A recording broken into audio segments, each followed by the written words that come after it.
All right, whenever you're ready. Hello, friends in Colorado. Happy New Year, 2021, I guess it is. Um, I'm Mark, and this is Darby, and we're doing mission work in Norway in the north in the Arctic Circle.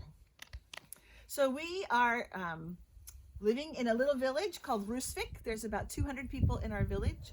Um, like he said, we're in the Arctic Circle, so we are experiencing dark season now. So you can see how light it is right now. We get about 2 to 2.5 hours of um, this type of light during the winter season, and then the rest is black, black, black. But one of the good things is we also have the aurora borealis that we get to see, and we think that's awesome. Here in YWAM, Youth with a Mission, we have a couple different focuses, both discipling and evangelism. Sorry. uh, so here on the base, Mark is the one that's in charge of renovations because we've just moved locations a year and a half ago, and there's many renovations that needed to take place. He also does all the maintenance work and he does the groundskeeping, so he's quite a busy man. I am in charge of the discipleship training school. We call it a DTS. And so my job is to schedule all the teachers, make sure all of that runs smoothly, and then I'm in charge of some staff and the students as well. So through the discipleship training school, some of the subjects that we teach, we don't necessarily teach, we bring teachers in to teach, are like lordship, hearing God's voice, the father heart of God, worship, prayer and fasting, spiritual warfare, identity, all kinds of really good things that we can equip our students with to prepare them to have a deeper time with God. And so we have 8 months, they set aside 8 months. The first 4 months, they get classroom training, a little bit of practical training, and then we send them out to another country, typically, not in Corona times, to do an outreach and practice. And then they come back for another 2 months of training, a little bit more before they head home. And we release them to go be either full-time missionaries or be missionaries in their workplace or their school or wherever it is. So this year our students are going to be going even farther north. They're going to go to the most northern part in Europe and most northern part of Scandinavia and do some ministry and some all different kinds of things up there. There's not very many people, so one of the things that we're really praying for is that God puts divine appointments in their pathway so that the people that are there, both the indigenous people and the Norwegian people, will that they will have a good encounter with God and with our students, and they'll be able to evangelize if they need that, or just encourage if they are already believers. Mark was going to tell just a little bit about our outreach that we went on last year when we were allowed to leave the country, when we went to Africa. So yeah, last year we led an outreach. There were 10 of us, including students and staff. We went to Uganda, and we also went to Tanzania. So in Uganda, we were doing, we lived in a really, really poor part of town. And we, right outside the base that we were staying at, were basically slums. And so we would go out into those areas and do street evangelism. We would just go out and talk to people. I remember our first day there, I mean, this was a growth thing for me because our first day there, I got called over by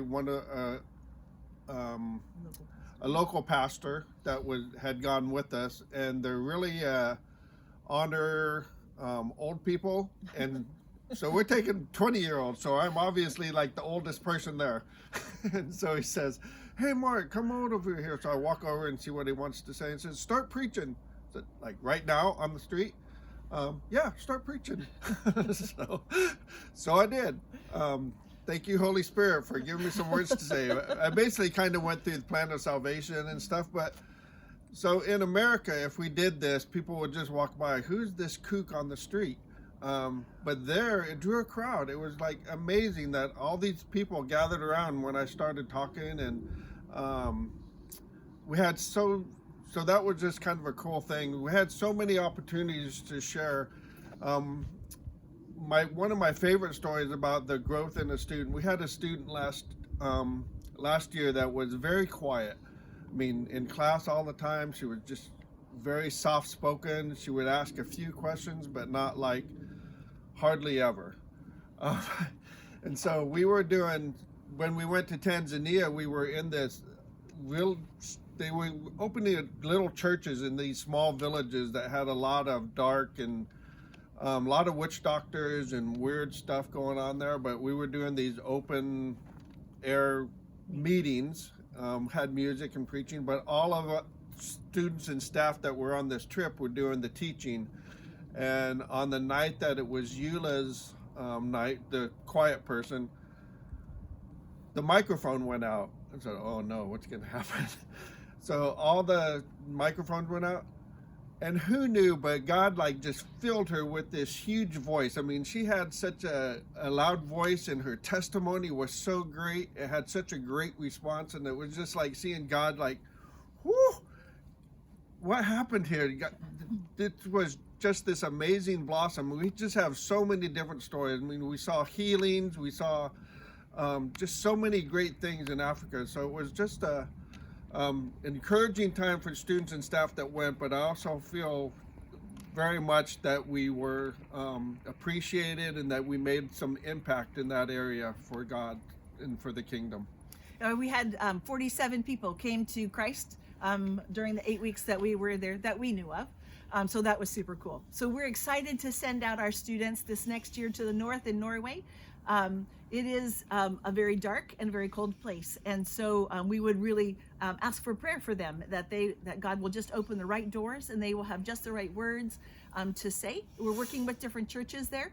YWAM is a non-denominational organization, and so we'll be working with all different types of denominations and helping them in their work, as well as doing their own fun things up there. But anyway, we're doing great. We've been here for 2.5 years, so our commitment is actually done this next summer. So we're looking forward to seeing you all probably late summer. But anyway.